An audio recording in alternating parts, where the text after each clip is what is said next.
అడవిలో సందడి నెలకొంది. ఈరోజు జంగిల్ జింగ్ లాలా ప్రతిభా ప్రదర్శన. కాకి యాంకర్ వేదికపైకి ఎగిరివచ్చి అడవిలోని అద్భుతమైన, ఆశ్చర్యకరమైన, ఫన్నీ ప్రదర్శనలకు స్వాగతం అని అరిచింది. మొదటి ప్రదర్శన గజపతి ఏనుగుది. అది గులాబీ రంగు టూటూ ధరించి, నేను ఇప్పుడు బ్యాలే చేస్తాను అంది. అది ఒక కాలిపై నిలబడి గిరగిరా తిరగడానికి ప్రయత్నించగా భూమి కంపించి జంతువులన్నీ అటూ ఇటూ దొర్లాయి. తర్వాత కోతి వచ్చింది. నేనొక జోక్ చెప్తాను అని అరటిపండు తొక్కమీద కాలువేసింది. ఒక ఏనుగు, ఒక చీమ అని చెప్పడం మొదలుపెట్టగానే జారి కింద పడిపోయింది. అందరూ దాని పడిపోవడాన్ని చూసి గట్టిగా నవ్వారు.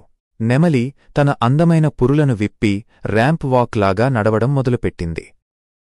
చూడండి నా అందం అని గర్వంగా అంది. కాని దాని పొడవాటి పురి దాని కాళ్లకే అడ్డంపడి ముఖంమీద బోర్లా పడింది.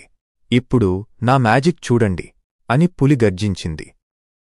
అది ఒక పెద్ద ఆకు టోపీలో చేయి పెట్టి అబ్రకదబ్రా అంది. కాని టోపీలోంచి కుందేలుకు బదులుగా ఒక క్యారెట్ బయటకు వచ్చింది. నక్క తన తోకను రంగురంగుల బెర్రీల రసంలో ముంచి ఒక పెద్ద ఆకుపై పెయింటింగ్ వేయడం మొదలుపెట్టింది. ఇది ఆధునిక కళ అని చెప్పి తోకను అటూ ఇటూ ఊపింది. చివరికి ఆకుమీద ఒక పెద్ద రంగుల మరక తప్ప ఏమీ లేదు. నేను అడవిలోనే వేగవంతమైన జీవిని అని తాబేలు ప్రకటించింది. అది ఒక పుట్టగొడుగు వరకు పరుగెత్తి తిరిగి రావాలి. రెడీ, సెట్, గో అనగానే అది చాలా నెమ్మదిగా ఒక అంగుళం ముందుకు కదిలింది. బంటు ఎలుగుబంటి వేదికపైకి వచ్చి నా సంగీతం వినండి అని చెప్పి వెంటనే నిద్రలోకి జారుకుని గురక పెట్టడం మొదలుపెట్టింది.